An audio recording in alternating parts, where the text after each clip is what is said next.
Hey guys, welcome to another episode of the Solopreneur Spirit. Today I want to talk about ideating. Yeah, it's an actual word.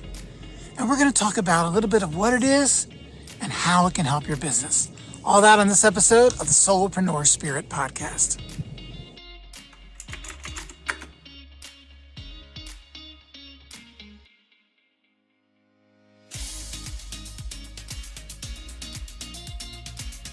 So ideating.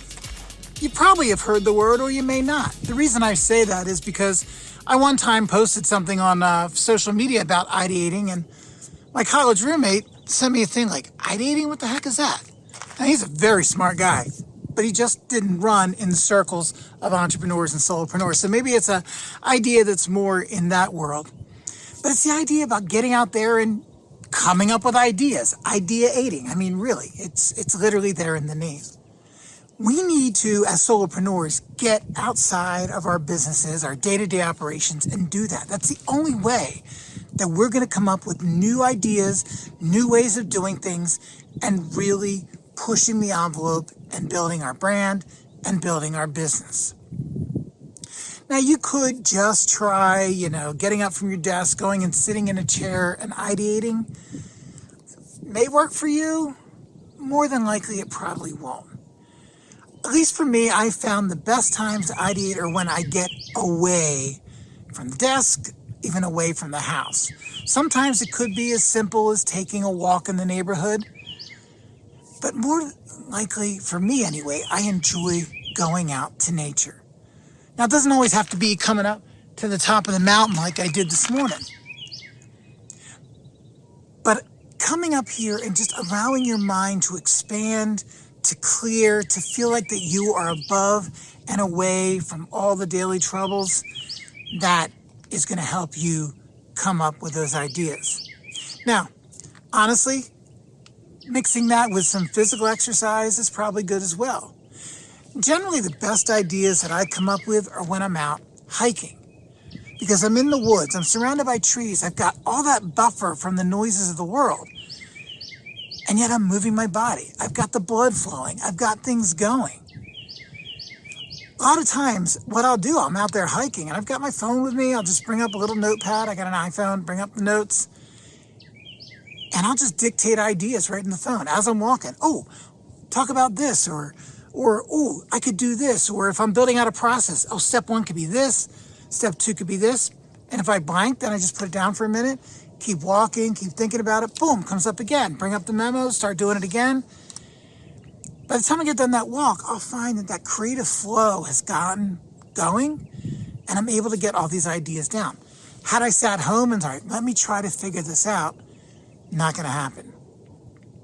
To be honest with you, this podcast has been like that as well. Before I launched the podcast, I had months and months of planning for it. I just wanted to do it. I had a couple things that I tried, other recordings that I did. Nothing felt right. I was trying to force it. And I was getting frustrated with myself. And I just finally sat down one time and said, I just need to do this. And a bunch of ideas came.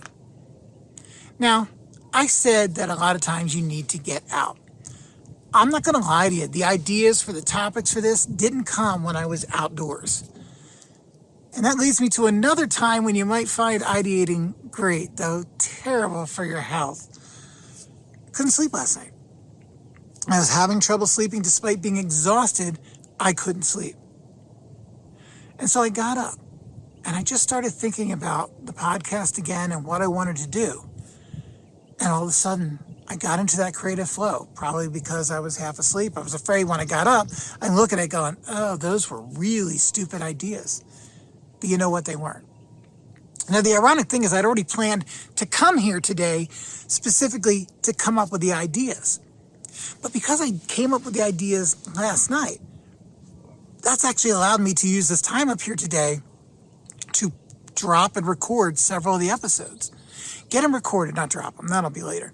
But record them and have them to work with.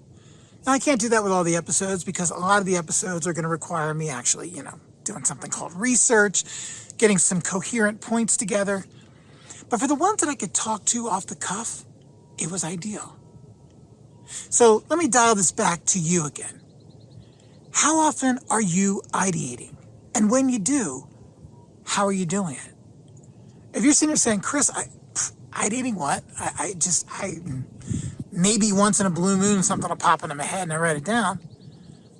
Well, how's that working out? How are you able to put out that content, to keep stuff going, to keep marketing your business if you're not creating these new ideas? You're like, well, maybe I'm not a creative person. That's not true. We're all creative. We really are. Yes, some people seem to be way more creative than others, but it's just that they're able to take those ideas and do more with them. Deep down, you have a lot of ideas.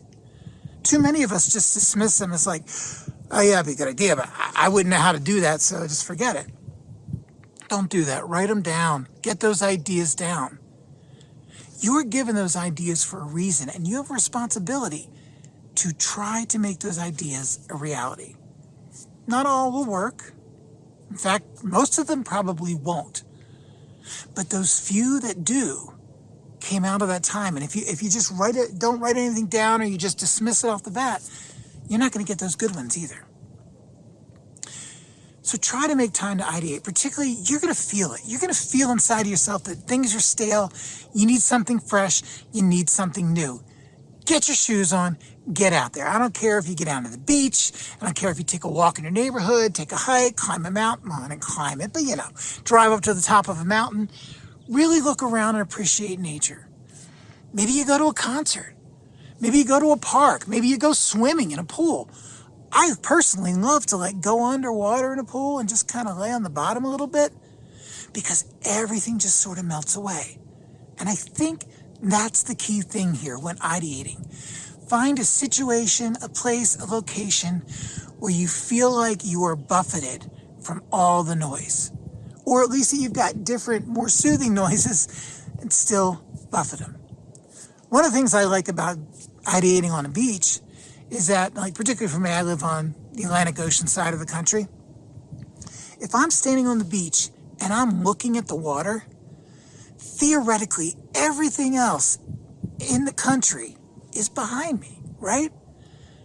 I know you geography people can make some arguments, but the long and short of it is literally everything is behind me.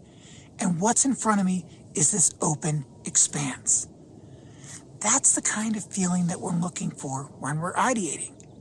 Here, up here on this mountain, I picked a day that this mountain's usually crowded, but I picked a day, early spring, early spring, middle of the week. I've only seen a handful of people. I've had this mountaintop to myself this morning. And all that noise, all those concerns are down below me. They're away from me. There's probably going to be a million things waiting for me when I get back, and I've seen some emails pop up on my phone, and I just kind of pushed them aside because I wanted to focus on this. Find your place to ideate. Again, it could even be in your house. If you're somebody that just doesn't want to go out, find a small, quiet room, a place where you can be perfectly buffeted from everything around you.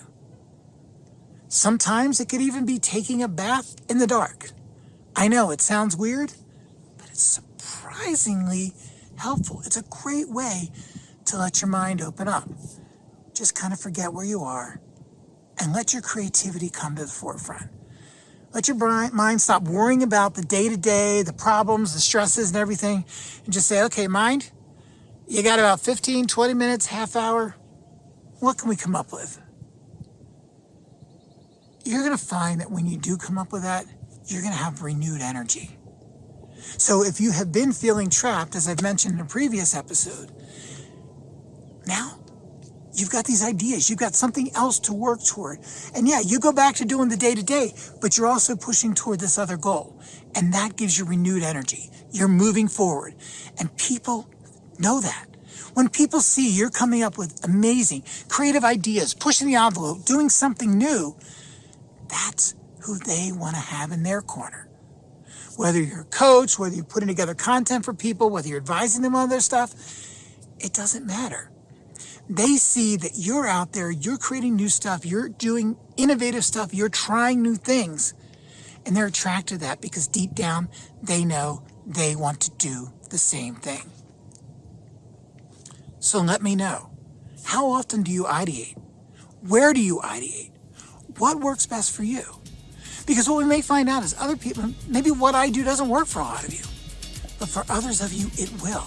And so if somebody shares something that works for them, maybe another person goes, oh, I never thought of that. Maybe I'll try that, and maybe that will work for them. Remember, we're all about supporting each other as we build our individual mountaintops and put our mark on this world. Because that is the solopreneur spirit. Hey guys, have a great day.